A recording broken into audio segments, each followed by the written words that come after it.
everyone, and welcome to the Hazy Sports Podcast. I'm Jason Brown, joined as always by my good friend and co-host, Charlie Ashbury. Charlie, how are you today? Good, Jason. Getting a head start on my St. Patrick's Day here, just getting ready to settle in for the stretch drive of the NHL. Nice. Is that a Muskoka beer I see you drinking there?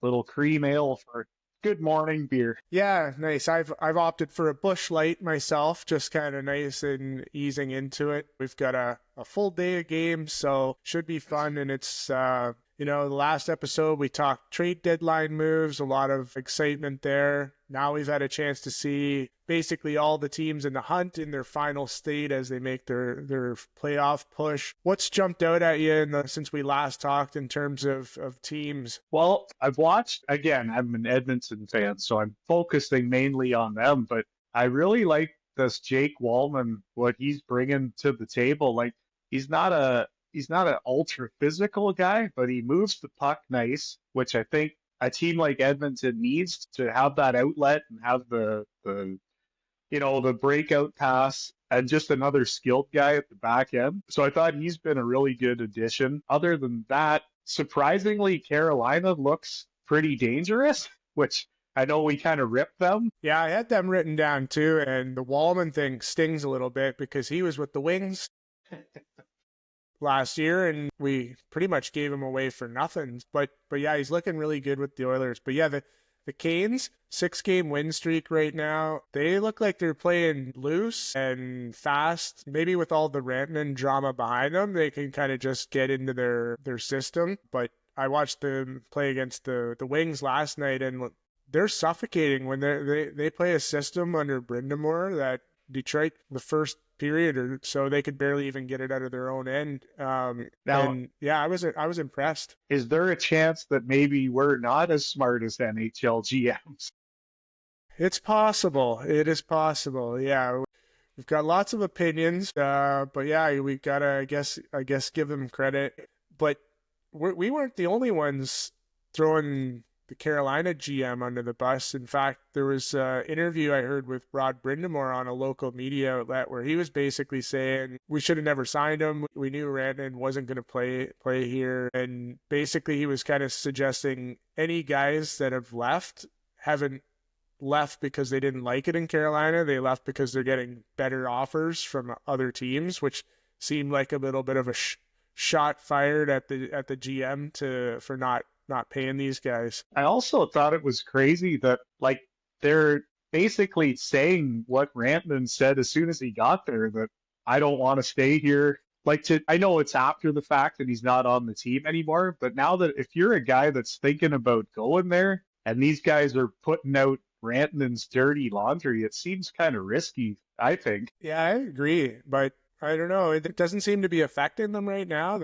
Oh, they're flying. Ever since Rantanen left, I don't think they've lost a game. And he's not doing a whole hell of a lot in Dallas. And I should have mentioned at the start there when you asked me about teams, like Winnipeg, they added Shannon Tanev and they just dominated the Stars last night. Like it was complete domination. The Dallas scored late to ruin the shutout, but Rantanen hasn't exactly lit things up, and we can maybe pump the brakes on them being the best team in the league right now. Yeah, it was a good confidence builder for our futures bet on Winnipeg, because I was expecting that, those to be two of the top teams with Vegas and Edmonton in the West. Yeah. The other team I've been really impressed with is the Senators. Again, I'm seeing all these teams through the unfortunate lens of watching them beat the Wings, but it does give me a good look. And so the Senators are on a 5-game winning streak. They're looking great after that trade. Allmark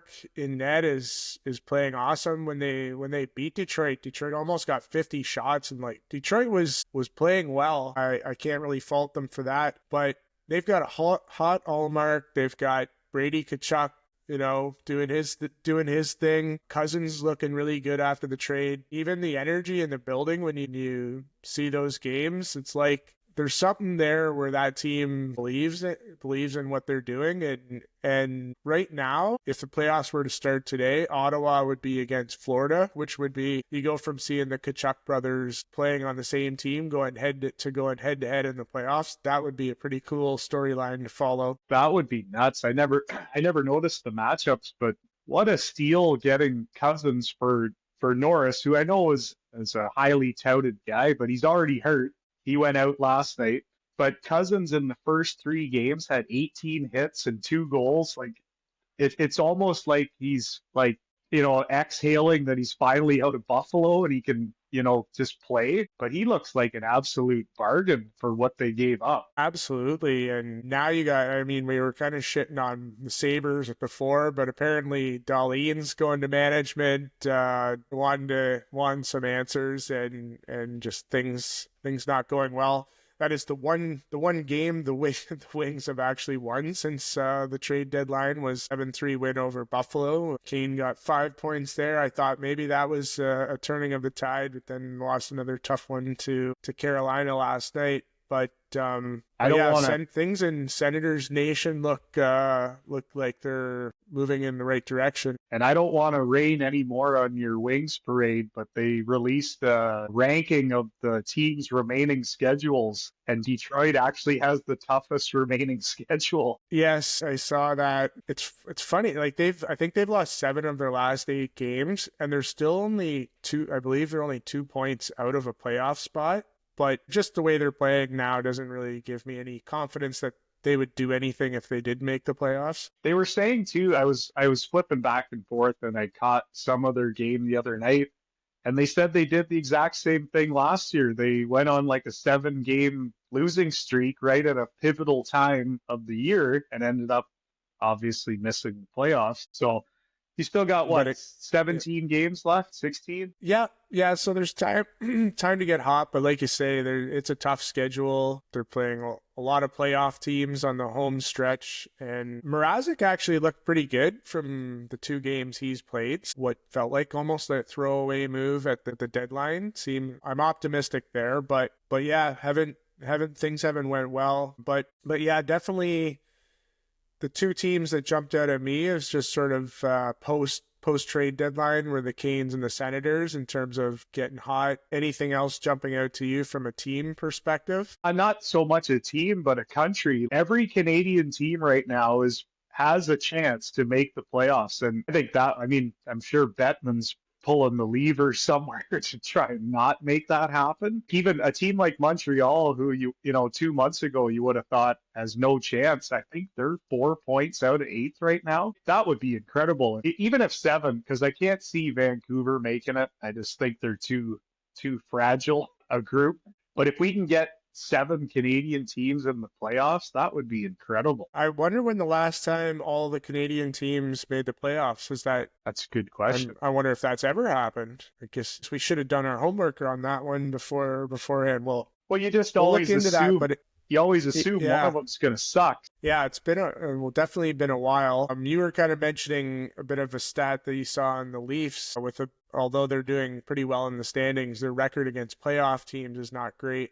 Yeah, I think it was in the last 17 against teams that are in playoff position. They're 8 and 9 and have a minus, I think it was 10 or 11 goal differential. So yet again, it's a scenario of where the things get tough. The Leafs kind of disappear a little bit.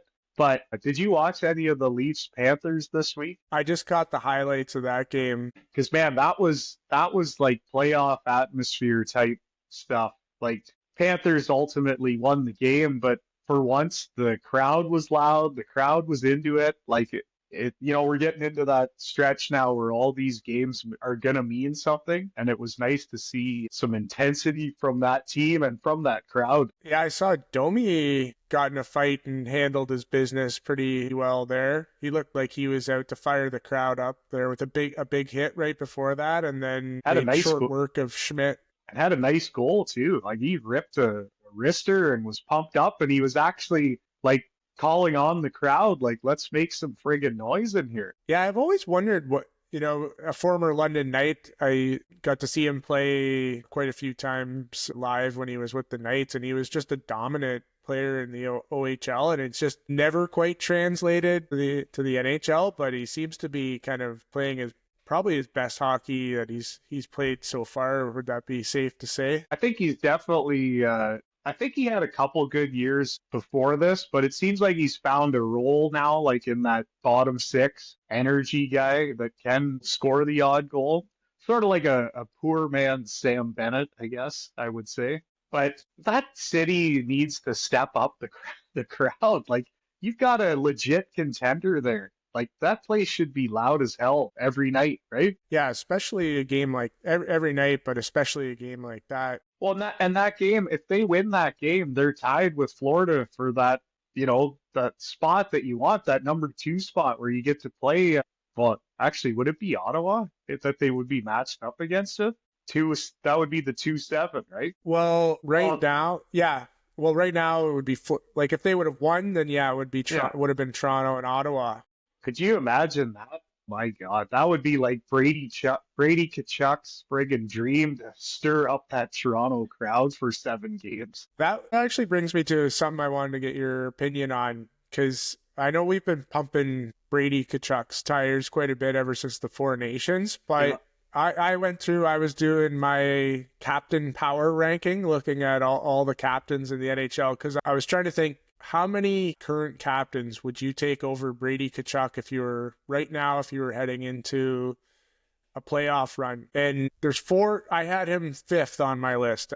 You got to take Ovechkin and Crosby, I think, just from their legacy. I would probably put Barkov ahead of him. He just got it done last year, and everybody talks pretty highly of him. Of course, I would put McDavid first out of all of them. But then I kind of had Tkachuk.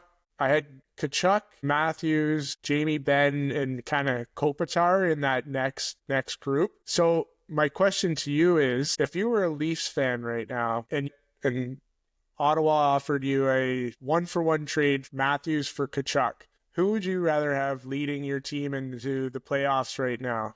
Because I think I'd take Tkachuk. I would definitely have to really consider it. It's a hard call because the pure skill from Matthews obviously outweighs Tkachuk, but the emotional side and the leadership side and the guy that's willing to, run through a friggin' wall for the team, I would probably have to lean Tkachuk, which sounds insane because this is, a guy scored 69 goals a couple of years ago.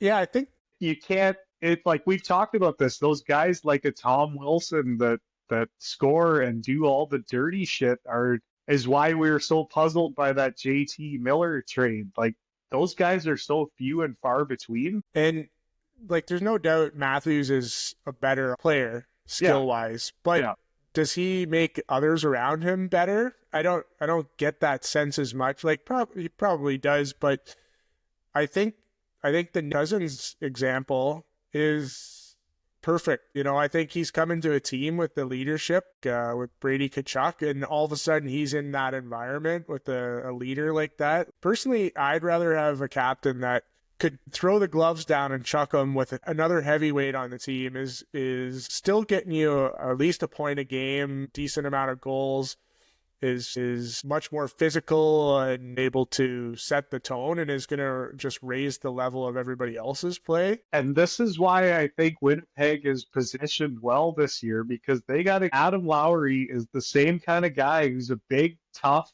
will do the dirty shit and still score you 20 goals a year. That is going to be an absolute nightmare to play once, the refs put the whistle away a little bit and let him play. Yeah, exactly. I think he's very, very similar, maybe a little less vocal like in the public media, but I loved seeing Tkachuk's emotion when Norris got traded. Like, the fact that he was, just showing how much he cares about the other guys on his team, but yet still welcoming in the new guys, scoring the overtime winner the very next game after that. I hate to cheer for him because they're basically who Detroit's fighting it out with for one of those playoff spots, but I love what Brady Tkachuk is doing there. I like everything about his style of being a captain, and it's hard to deny the energy they've got going there, and the momentum heading into the playoffs. I really hope they get in. And if you're a Washington, like I would be terrified to play Ottawa first round because you're gonna get the shit knocked out of you. They've probably got a better goalie, right? I think we could say that. And Allmark over Washington. Well, Logan Thompson's been good, but I would still take Allmark. And just the ignorance of youth, I guess, right? They're not going to see themselves as an underdog going into that series. I don't No, think. I think they're going to come in with the swagger, and I could see them making a decent run. They get a little confidence going, and who knows? But yeah, that'll be interesting to see how that plays out. So we talked a little bit about Leafs, Florida. So right now, Florida's in the lead in that division. Yep. Looking pretty good, but obviously one of their key players, defenseman Ekblad, suspended 20 games for infraction on the substance policy. I don't know, how would you word that? Is it not a substance abuse, but just found with a banned substance in his system? Yeah, which apparently he took by accident, which is just awesome. They're always so shocked. I don't know how this happened. It must have been something in my pre-workout. The old tainted substance, the old tainted supplement. I love that one too. Like, I don't know about you, but I'm not a professional athlete. But even when I'm shopping for things, even vitamins or whatever, I always take a look and see what it is or what's in my food, what the nutritional breakdown is. There's nothing accidentally entering my body. Yeah, kind of makes me, when they act shocked all the time, it kind of makes me think of that George Costanza moment where he's like, when he sleeps with the cleaning lady and he is getting fired, he's like, was that wrong? Should I not have done that? I gotta plead ignorance on this one. It's so ridiculous. But yeah, they always act so shocked over it. And not only that, but they have people that get all this stuff for them, right? It's not like they're going to fucking GNC on the weekends and just picking random stuff off the shelf. Like, I'm so sick of these ridiculous excuses. Like, someone's doing all the research.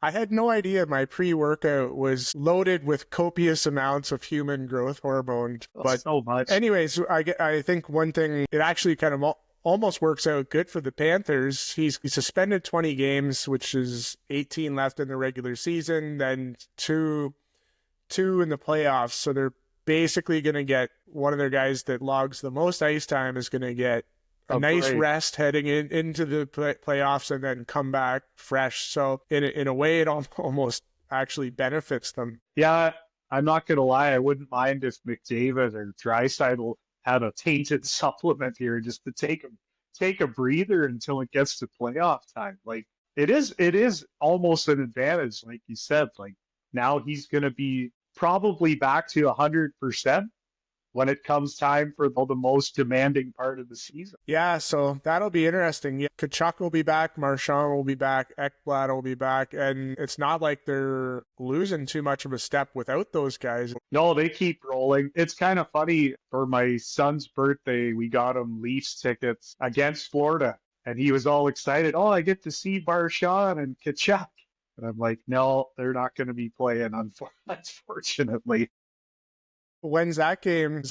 It's the first week of April. So I don't think any of those guys will be playing, sadly, but you'll get to see the Leafs. And it should have that's a pretty good matchup at a pretty good time of year, where if that last game had a playoff intensity to it, this next one, when you guys go see them, it should be pretty good intensity there anyways. Yeah, it could be a meaningful game, so hopefully.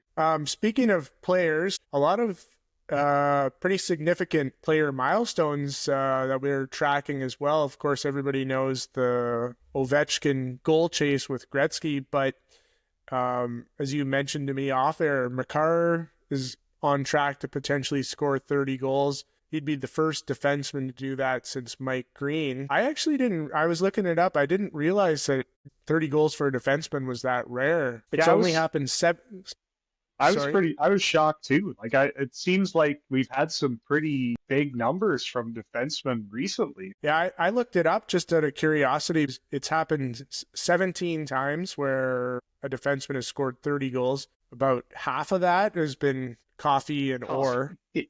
They each did it about five times, but so there's been 8 different guys in total that have broken 30 goals. No defenseman has ever scored 50 goals. 48 was the highest by Coffey. For some reason, I thought that might have happened a couple times. I thought Brian Leach wasn't on the list. I thought he might have done it at one point. Anyways, yeah, it's been, I think it was 2008, 2009. I actually was surprised that in my mind, it didn't feel like that long ago when Green did that, but that's actually going on 15, 16 years ago now. Yeah, 16 years. And I remember when Mike Green was lighting it up, like it seemed like such a anomaly at the time because he was coming out of that era where everything was so heavy defensively that, you know, you had guys winning the Norris Trophy more based on defensive merit, where now it seems to be whoever gets the most points is the best defenseman, which seems kind of ridiculous. But I hope Makar does it. I can't see him not doing it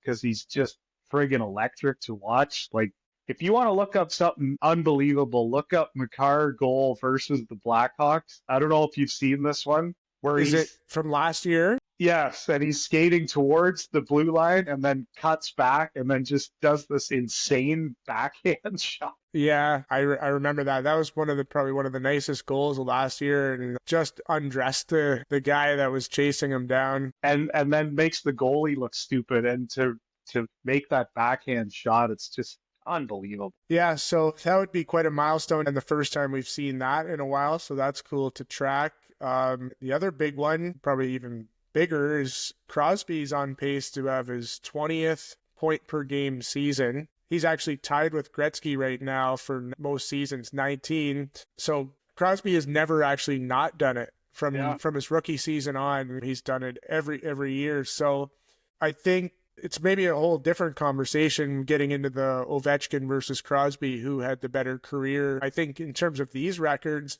you got to be impressed at the consistency and the longevity of a point per game, but would you still give the edge to the goals record as sort of a more prestigious record to achieve? Yeah, probably. To break that goals record now when the goalies are, you know, as good as they've ever been, defensive hockey probably as good as it's ever been, that's probably a notch above. To be a point a game guy for, well, what does he need? 10 points for 10 points in the next 14, I think. I think so, yeah. To do that for 20 years that's unbelievable. Like, and he's had some pretty bad teams too, right? Like, I don't know. The goal record is almost next level stuff, but the consistency is pretty amazing too. Like, it's a toss up to me. 20 years, yeah. I mean, I think you could probably make an argument that the goals record is the most prestigious record in all of hockey. Like when Gretzky broke it, I remember it being a huge deal and thinking nobody was gonna touch it there. I don't know if like career points would be considered better than the career goals, but probably the career goals records is number one. 20 point seasons of point per game hockey is pretty unreal. And I think you could do a whole episode when both those guys, when Ovechkin and Crosby both retire, we can have a pretty interesting debate of who had the better career. Did they come in the exact same year, or was Ovechkin 1 year before? I think Ovechkin got drafted a year before, but it was a lockout year, so they both had the same rookie years. They did, yep. Crosby won 2 cups or 3 cups? Three.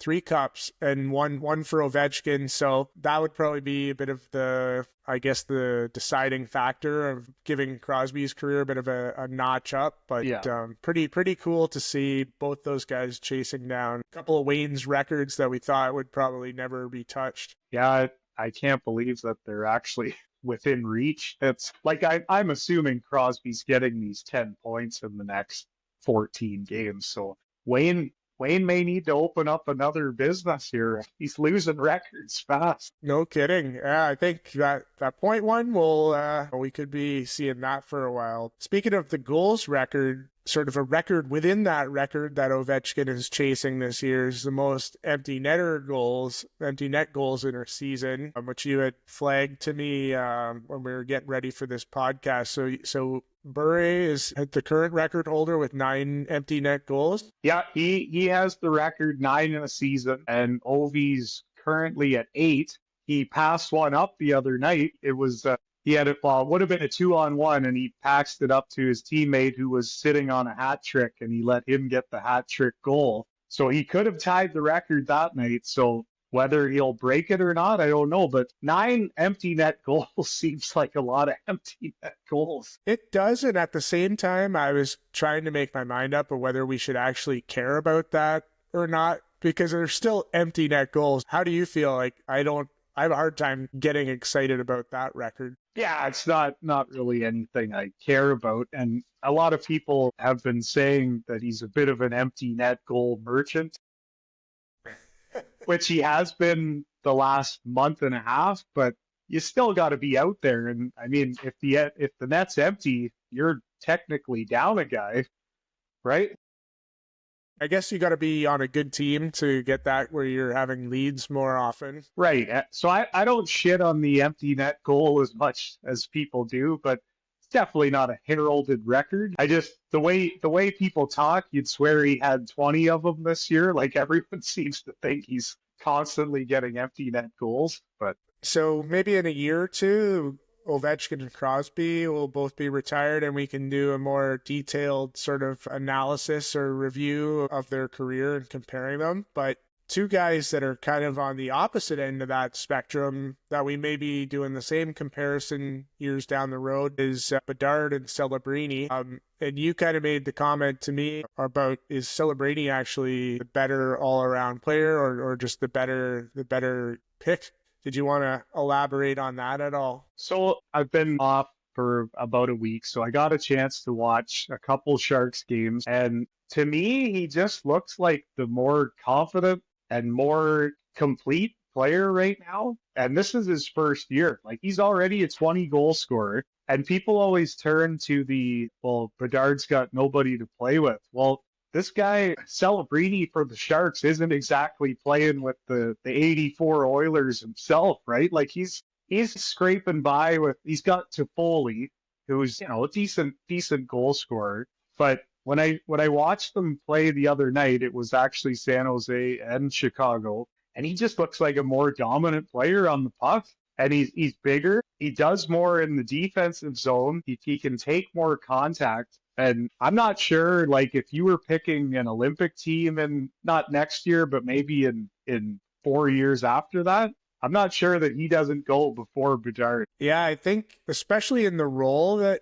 they would need a guy like that, because Canada's going to have enough snipers on their team. And having a guy that can do different things and a more of an all-round game, you're right, Celebrini might be the better option. I have a hard time making any real conclusions until I see Bedard in a bit more of a stable situation. I get it. Celebrini doesn't have like a huge amount of talent, but he's in a situation where there's not as much scrutiny. In San Jose, there's true. Not these expectations. He's able to kind of grow into his role. It just feels like he's in a better situation. One particular stat that I read that hit home with me is that through 56 games this year, Bedard has had 36 different line combinations that he's played on. So he's had no consistency. The organization is constantly turning over. He's in a big market under a lot of scrutiny, where I feel like Celebrini is kind of in a nice, safe space. You can tell he's having fun. You can tell there's a good vibe there. The team sucks. Nobody's expecting them to win, so they're able to grow naturally. He's got a couple other younger guys there with Will Smith. Yeah.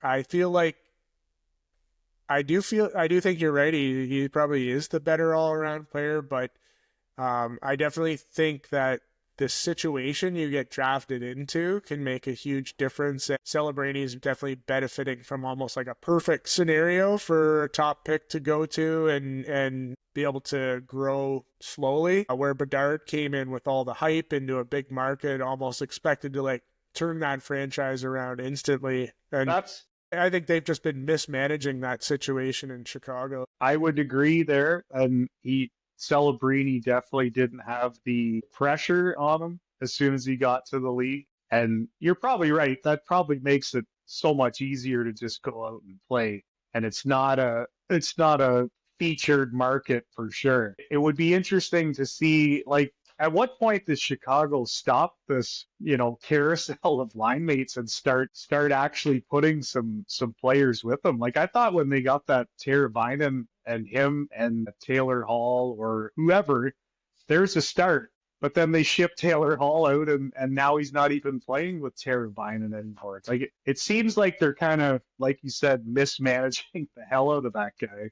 And this is how you run a guy out of town too, right? Yeah, and like I don't know how old he would be now. Like, would he even be 20? Like, He is he might. still 19 or 20? But when you see him on interviews, like, he looks like he's still got a lot of maturing to do. And maybe Celebrini's a more mature kid. And we may find out regardless of the situation, Celebrini's a better player. But would love to see some stability in Chicago and not have, like, the pressure of the franchise on Bedard. Like some guys Yeah. like Crosby were able to manage that, but even like you look at Crosby, he lived with Lemieux for like he came in with the same amount of pressure as Bedard. He was living with Lemieux for like the first 3 years, getting mentored by one of the greats out there. And then the next year gets Malkin, right? Like you had a built-in superstar teammate the next season. So hopefully they figure it out because I'm not trying to rip Bedard. I think he's gonna be good. I just think that this kid may already be his equal. Yeah, I think the conversation's coming up because we're seeing how good Celebrini is so quickly. To that point, it does look like San Jose could be a fun team to watch in a couple of years. They're going to get another high draft pick this year. They've got a pretty good nucleus there that they're building, and they're kind of growing pretty organically through the draft. Yeah, they definitely have a bright future. Like I've been kind of keeping an eye on the London Knights. Well, London Knights' best defenseman, the Sam Dickinson, is going to be a San Jose Shark. They got Will Smith. They got Celebrini. They're probably going to get this first or second pick this year.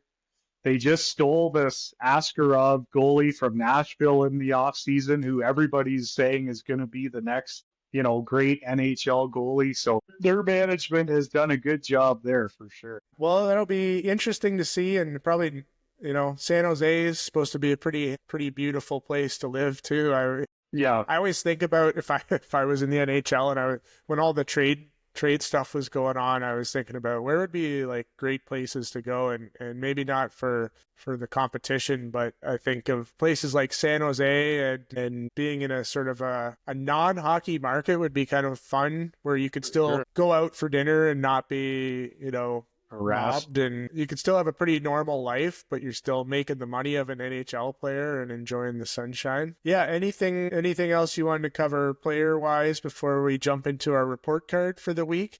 I can't think of anything other than another whipping boy on the podcast here. Elias Peterson finally got off the schneid. He had a big 3-point night the other night in a pretty key win against the Flames to keep the Canucks playoff hopes alive. So maybe he's finally growing a set. Yeah, he seems to be getting it going, so nice to see. I was almost feeling a bit bad for him. Everybody piling on, so we'll see there. And if they sneak into the playoffs, you never know. But yeah, cool. So for the weekly report card here, do you want to kick us off here? I got two for you. So my first one is a big A plus for my team's only guy who seems to be going. That's Leon Draisaitl.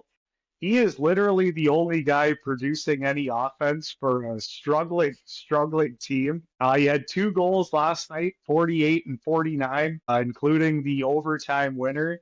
And if this guy is not the MVP, I don't know who is, because he is single-handedly carrying this team that can't seem to produce any offense outside of this guy scoring. And I'm totally in awe. Like, everyone gives McDavid all the accolades and stuff like that, but this guy is playing on another level right now when this team needs anything to get him going, and he just keeps producing. So big A plus for Neon Leon. Nice. I love that take, and I watched some of that game last night too. And it's not quite as flashy and as much sizzle as what McDavid does, but he's just a horse out there, and he's like got such great hands, and obviously great at using his body to protect the puck, making great passes and finishes when he gets his shot. It reminds me of Yager, like back in the Pittsburgh days when it's like a real grind it out,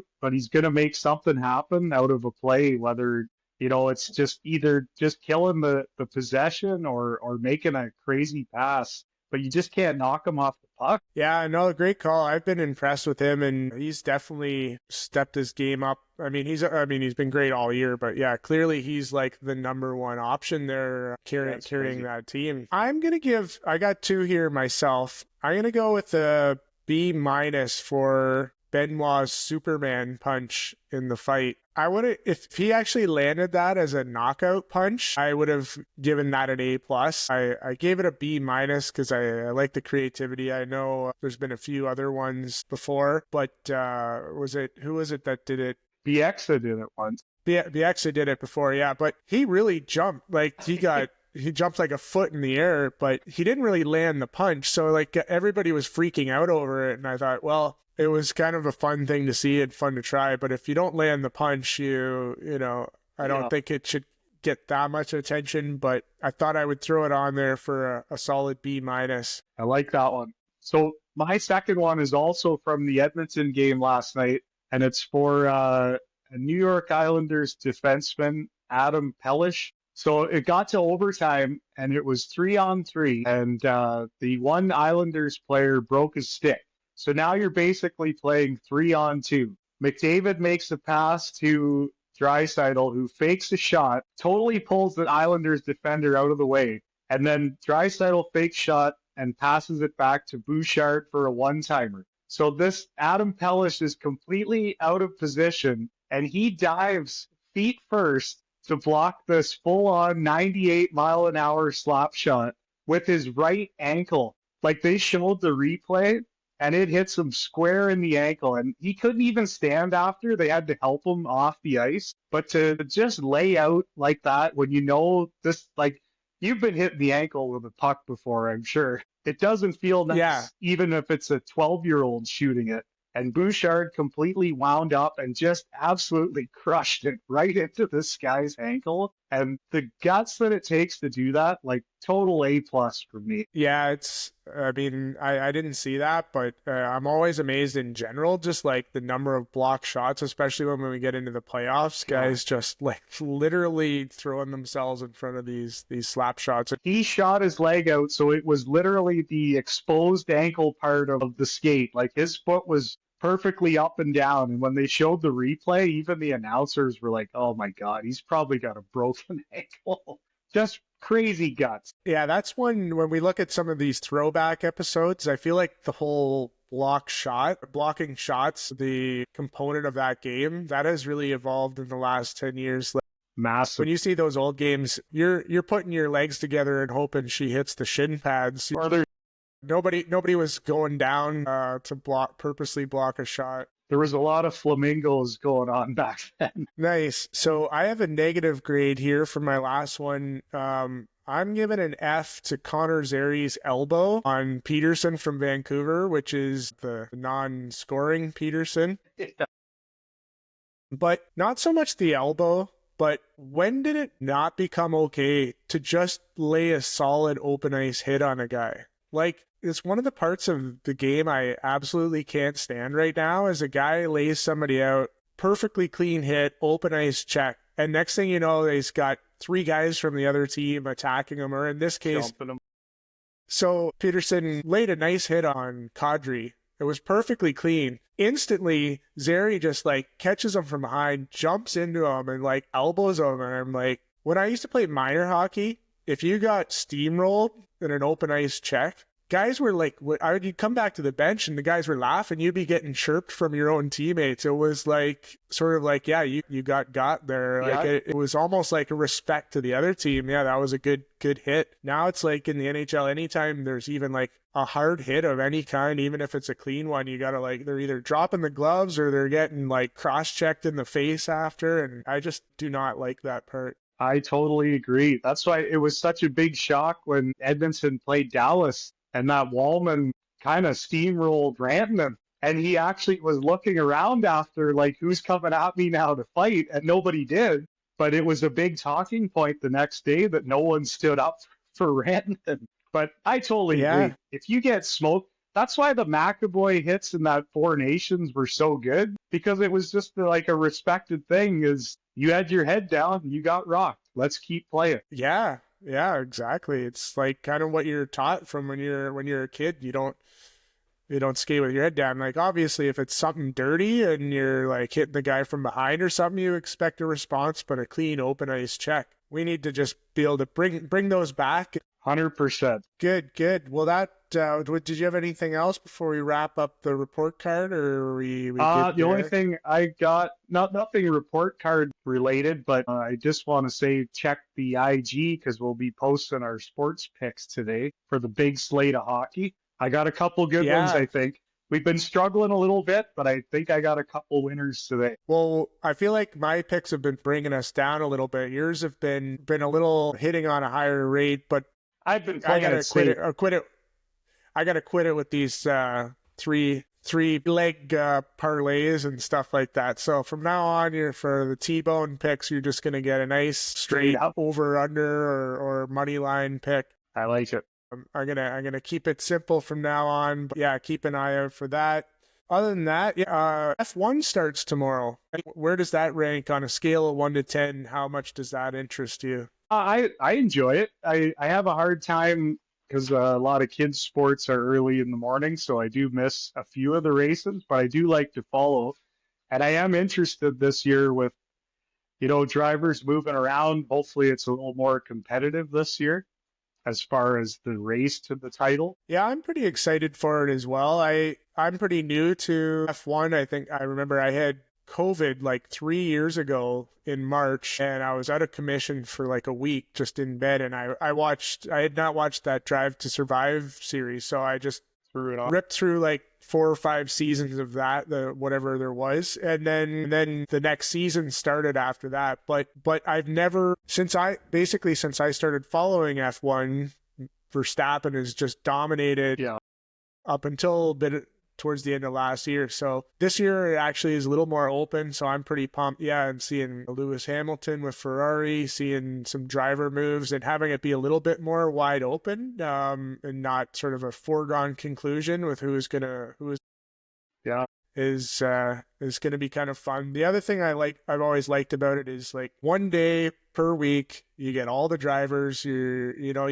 It makes it easy to follow a sport when you're just like one race a week, you see everything that's going on, and then you kind of move on with your week. The production is awesome of those races, and it's just kind of like a nice chill Sunday afternoon or morning, depending on what time it's on. Yeah, no, I totally agree. I did the same. I got into the show and then kind of got into the sport, so I'm looking forward to that tomorrow. Nice. Well, we got, so should be a good weekend of sports action. We've got, like you said, a full slate of hockey on for tonight. Watch for those picks. We've got F1 starting tomorrow, so we can dip into that. Masters is around the corner. Golf season will be starting soon, so we've got just lots of, this is a great time of year. Playoffs coming up for basketball, hockey. Yes. So it's a good time to be a sports fan. This will probably be our last hockey episode until after the bachelor party next week. So we'll be dropping this, and then we've got a classic episode for March Madness that we'll be dropping next week. There'll be a couple episodes, and of course, you can follow along on YouTube, Spotify, Apple, Instagram, TikTok. We're on all the platforms here. Of course, if you're listening to the 52-minute mark or wherever we're at now, you probably already know where to find us. But But yeah, oh well, that was good. Yeah, by the time we check in next, we should have an even clearer picture of the playoff matchups. Sure, yeah. And we'll be getting pretty close to doing our playoff preview and getting things rolling. So other than that, don't have much else to add. So we'll wrap things up. Good chatting with you, Charlie. We'll talk to you soon. Later, buddy.